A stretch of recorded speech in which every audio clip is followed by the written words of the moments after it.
ಓಂ ಶ್ರೀ ಗುರುಭ್ಯೋ ನಮಃ. ಫ್ರೆಂಡ್ಸ್, ಎಲ್ಲರಿಗೂ ನಮಸ್ಕಾರ. ಪ್ರೀತಿಯ ವೃಷಭ ರಾಶಿಯವರೇ, ನಿಮ್ಮ ಮನೆಯಲ್ಲಿ ಈ ದೇವರು ತಿರುಗುತ್ತಿದ್ದಾರೆ, ಎಚ್ಚರ.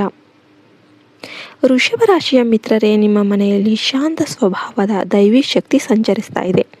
ನೀವು ಹೊರಗೆ ಗಟ್ಟಿಯಾಗಿ ಕಾಣಿಸಿದರೂ ಕೂಡ ಒಳಗೆ ತುಂಬ ನಾಜೂಕಾದ ಮನಸ್ಸನ್ನು ಹೊಂದಿದ್ರಿ.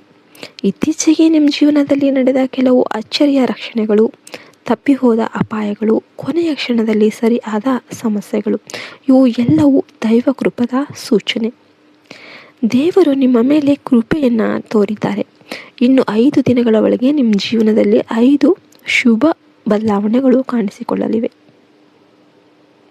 ಜ್ಯೋತಿಷ್ಯ ಶಾಸ್ತ್ರದ ಪ್ರಕಾರ ವೃಷಭ ರಾಶಿ ರಾಶಿ ಚಕ್ರದ 2ನೇ ರಾಶಿ.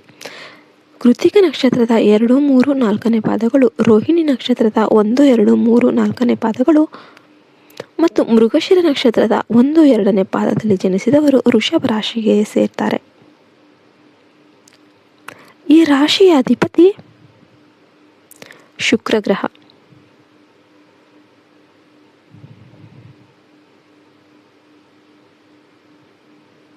ಶುಕ್ರ ಅಂದ್ರೇ ಸೌಂದರ್ಯ, ಸಂಪತ್ತು, ಸೌಕರ್ಯ ಮತ್ತು ಭೋಗ ಭಾಗ್ಯ. ಆದ್ದರಿಂದ ವೃಷಭ ರಾಶಿಯವರು ಆರ್ಥಿಕ ಸ್ಥಿರತೆ ಮತ್ತು ಸೌಕರ್ಯಗಳನ್ನು ಇಷ್ಟಪಡ್ತಾರೆ. ವೃಷಭ ರಾಶಿಯವರು ತುಂಬ ತಾಳ್ಮೆಯವರು. ಆದರೆ ಒಮ್ಮೆ ಏನಾದರೂ ಕೋಪ ಬಂತು ಅಂದರೆ ಅವರನ್ನು ಸಮಾಧಾನ ಪಡಿಸೋದು ಕಷ್ಟ. ಅವರು ನಿಧಾನವಾಗಿ ನಿರ್ಧಾರ ತೆಗೆದುಕೊಳ್ತಾರೆ, ಆದರೆ ತೆಗೆದುಕೊಂಡ ನಿರ್ಧಾರವನ್ನು ಬದಲಾಯಿಸೋದಿಲ್ಲ. ಕೆಲವೊಮ್ಮೆ ಹಠ ಇವರಿಗೆ ನಷ್ಟ ತರುತ್ತೆ. ಆದ್ದರಿಂದ ಮುಂದಿನ ದಿನಗಳಲ್ಲಿ ಸ್ವಲ್ಪ ಫ್ಲೆಕ್ಸಿಬಿಲಿಟಿ ಅನ್ನೋದು ಅಗತ್ಯ. ನಿಮ್ಮ ಮನೆಯಲ್ಲಿ ಸಂಚರಿಸ್ತಾ ಇರುವ ದೈವಿ ಶಕ್ತಿ ನಿಮ್ಮ ಕುಲದೇವತೆ ಅಥವಾ ಲಕ್ಷ್ಮೀ ತತ್ವದ ಶಕ್ತಿ. ನೀವು ಗಮನಿಸಿದರೆ ಆರ್ಥಿಕ ನಷ್ಟಗಳು ಬಂದರೂ ಕೂಡ ಸಂಪೂರ್ಣವಾಗಿ ನೀವು ಯಾವತ್ತೂ ಕುಸಿದು ಹೋಗಿಲ್ಲ. ಯಾರೋ ಬಂದು ಏನೋ ಒಂದು ಶಕ್ತಿ ನಿಮ್ಮನ್ನು ಹಿಡಿದುಕೊಂಡಂತೆ ನಿಮಗೆ ಅನಿಸ್ತಾ ಇದೆ. ಅದೇ ದೈವ ಕಾವಲು. ಆದರೆ ನೀವು ದೇವರ ಪೂಜೆಯಲ್ಲಿ ನಿರ್ಲಕ್ಷ್ಯ ತೋರಿದರೆ ಅದನ್ನು ತಕ್ಷಣ ಸರಿಪಡಿಸಿ ಪೂಜೆಯನ್ನು ಮಾಡಿ. ನಿಮ್ಮ ಹಿರಿಯರನ್ನು ಕೇಳಿ ನಿಮ್ಮ ಕುಲದೇವರು ಯಾರು ಅಂತ, ಅವರ ದೇವಸ್ಥಾನ ಎಲ್ಲಿದೆ, ಸಾಧ್ಯವಾದರೆ ವರ್ಷಕ್ಕೊಮ್ಮೆ ಭೇಟಿ ನೀಡಿ ಮನೆಗೆ ಅವರ ಚಿತ್ರವನ್ನು ತಂದು ಪ್ರತಿದಿನ ದೀಪ ಹಚ್ಚಿ. ವಿಶೇಷವಾಗಿ ಶುಕ್ರವಾರ ದೀಪಾರಾಧನೆ ಮಾಡಿದರೆ ಶುಕ್ರ ಗ್ರಹ ಅನುಗ್ರಹ ನಿಮಗೆ ಆಗುತ್ತೆ. ಇನ್ನು 5 ದಿನಗಳ ಒಳಗೆ ಕಾಣಿಸಿಕೊಳ್ಳುವ 5 ಶುಭ ಸೂಚನೆಗಳು. ಹಣಕಾಸಿನ ಸಮಸ್ಯೆಗೆ ಪರಿಹಾರ ಅಥವಾ ಹೊಸ ಆದಾಯದ ದಾರಿ, ಮದುವೆ ಸಂಬಂಧ ಅಥವಾ ಕುಟುಂಬದಲ್ಲಿ ಸಂತೋಷದ ಸುದ್ದಿ, ಆಸ್ತಿ ಅಥವಾ ಮನೆಗೆ ಸಂಬಂಧಿಸಿದ ಶುಭ ಕಾರ್ಯ, ಹಳೆಯ ಸಾಲ ತೀರಿಸುವ ಅವಕಾಶ, ಸಮಾಜದಲ್ಲಿ ಗೌರವ ಮತ್ತು ಮಾನ್ಯತೆ. ವೃಷಭ ರಾಶಿಯವರು ದಾನ ಧರ್ಮ ಮಾಡುವುದು ಅತ್ಯಂತ ಶುಭ. ವಿಶೇಷವಾಗಿ ಅಕ್ಕಿ, ಸಕ್ಕರೆ ಅಥವಾ ಬಿಳಿ ಬಟ್ಟೆ ದಾನ ಮಾಡಿದರೆ ಶುಕ್ರ ಅನುಗ್ರಹ ನಿಮಗೆ ಹೆಚ್ಚಾಗುತ್ತೆ. ಪ್ರತಿದಿನ ಸಂಜೆ ತುಳಸಿ ಮುಂದೆ ದೀಪ ಹಚ್ಚಿ ಮನೆ ಸ್ವಚ್ಛತೆ ಮತ್ತು ಪೂಜಾ ಮಂದಿರದ ಸ್ವಚ್ಛತೆ, ಶುದ್ಧತೆಯನ್ನು ಕಾಪಾಡಿ. ಆರೋಗ್ಯದ ಕಡೆ ಸ್ವಲ್ಪ ಜಾಗ್ರತೆ ಅಗತ್ಯ.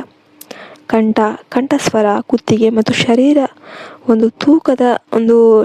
ತೂಕದ ಸಂಬಂಧಿತ ಸಮಸ್ಯೆಗಳು ಕಾಣಿಸಬಹುದು.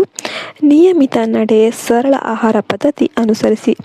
ವೃಷಭ ರಾಶಿಯವರೇ, ನೀವು ನಿಧಾನವಾಗಿ ಸಾಗುವ ಎಮ್ಮೆ ಆಗಿದ್ರೂ ಕೂಡ ಗುರಿ ತಲುಪಿದ ಮೇಲೆ ಯಾರೂ ನಿಮ್ಮನ್ನು ಹಿಡಿಯೋದಕ್ಕೆ ಆಗೋದಿಲ್ಲ. ಈಗ ನಿಮ್ಮ ಜೀವನದಲ್ಲಿ ಸ್ಥಿರತೆ ಮತ್ತು ಧನಯೋಗ ಅನ್ನೋದು ಆರಂಭ ಆಗ್ತಾ ಇದೆ. ದೇವರನ್ನು ನಂಬಿ ನಿಮ್ಮ ಪರಿಶ್ರಮವನ್ನು ಮುಂದುವರಿಸಿರಿ. ನಿಮ್ಮ ಮನೆಯಲ್ಲಿ ಸಂಚರಿಸುತ್ತಿರುವ ಆ ಮಹಾದೇವನಿಗೆ, ಆ ಮಹಾಶಕ್ತಿಗೆ ನಿಮ್ಮನ್ನು ಪರೀಕ್ಷಿಸಲು ಅಲ್ಲ, ನಿಮ್ಮ ಮನೆಗೆ ಸಮೃದ್ಧಿ ತರಲು ಬಂದಿದೆ.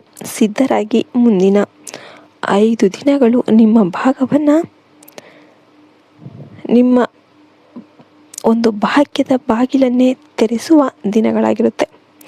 ವಿಡಿಯೋ ನಿಮಗೆ ಇಷ್ಟ ಆಯಿತು ಅಂದರೆ ಲೈಕ್ ಮಾಡಿ. ನಿಮ್ಮ ಕುಲದೇವರು, ನಿಮ್ಮ ಮನೆ ದೇವರು ಯಾರಂತ ಕಮೆಂಟ್ ಮಾಡಿ. ಜೈ ಹಿಂದ್, ಜೈ ಭಾರತ್ ಮಾತೆ. ಹರಿ ಓಂ ತತ್ಸತ್. ಸರ್ವೇ ಜನೋ ಸುಖಿನೋ ಭವಂತು.